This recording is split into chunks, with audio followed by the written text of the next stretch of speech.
آج سے 1400 साल पहले हमारे दीन इस्लाम ने जिंदगी गुजारने के जो असूल बताए हैं, साइंस इन्हें तस्लीम करने पर मजबूर है। हमारे नबी करीम सल्लल्लाहु अलैहि वसल्लम की पूरी जिंदगी हमारे लिए एक रहनुमाई है, जिसमें रहन सहन के तरीके, ताल्लुकात और खाने पीने के आदाब भी सीखने को मिलते हैं। साइंसदानों ने अरबों डॉलर लगाकर यही साबित किया कि नबी अकरम सल्लल्लाहु अलैहि वसल्लम की हर सुन्नत में इंसानियत की फलाह मौजूद है। हम सब जानते हैं कि पानी हमारी जिंदगी का एक अहम जुज़्व है। नबी अकरम सल्लल्लाहु अलैहि वसल्लम ने हमें पानी पीने के आदाब आज से 1400 साल पहले ही बता दिए थे, और आज की साइंस नबी अकरम सल्लल्लाहु अलैहि वसल्लम के बताए हुए आदाब के पीछे छुपी हुई हिकमत को तस्लीम करती है। नबी पाक सल्लल्लाहु अलैहि वसल्लम का फरमान है कि जब पानी पिया करो तो ऊंट की तरह एक ही सांस में न पिया करो, बल्कि ठहर ठहर कर 2-3 सांस में पिया करो। शुरू में बिस्मिल्लाहिर्रहमानिर्रहीम पढ़ा करो और पानी पीने के बाद अल्हम्दुलिल्लाह पढ़ा करो।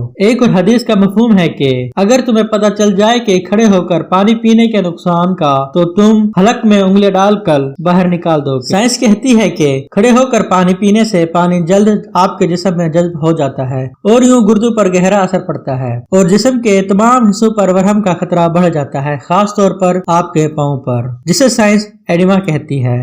खाने के बाद पानी पीना मैदे के उज़रात को ढीला कर देता है, मैदे की अंदरूनी झिल्ली के वरहम का बायस बनता है, मैदे की अल्कलाई की निस्बत कम हो जाती है, तेजाबियत बढ़ जाती है। इसलिए 3 सांसों में पानी पीने का अमल मुफीद है। वक्फों से पानी के घूंट लेने से पहले वाले घूंट के बाद रह जाने वाली प्यास को बाद के घूंट प्यास को बुझाते हैं। इस तरह ये मैदे को गैर मामूली दर्जा हरारत से भी रोकता है।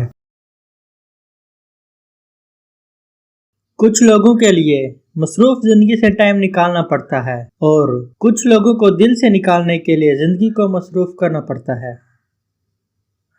मतलबी रिश्ता कोयले की तरह होता है, जब गर्म होता है तो हाथ जला देता है और जब ठंडा होता है तो हाथ काले कर देता है।